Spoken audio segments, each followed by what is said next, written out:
суде мое пожелание, чтобы вынесли стопроцентный вердикт с тем, чтобы не условное было, чтобы девочки получили строгое наказание.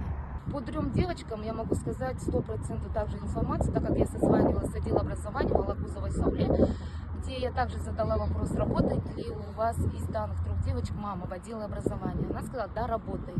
Но почему-то в течение месяца, после распространения видео, со слов Алагузовой Сауле, я также услышала, что она не имеет права на данный момент увольнять данную сотрудницу.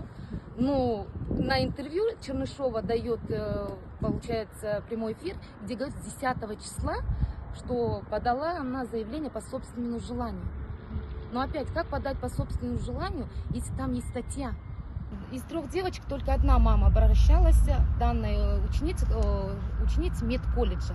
Я не могу имя назвать. Да, мама обращалась не 1 раз, не 2 раза. Пару раз она обращалась к нам, приезжала, просила извинения. Но, извините, извинения это извинениями, но дело уже по факту. Потому что уголовную ответственность должны понести такие девочки. Ведь это будущее наше. Если мы замолчим на данный момент касаемо этого дела, что дальше будет?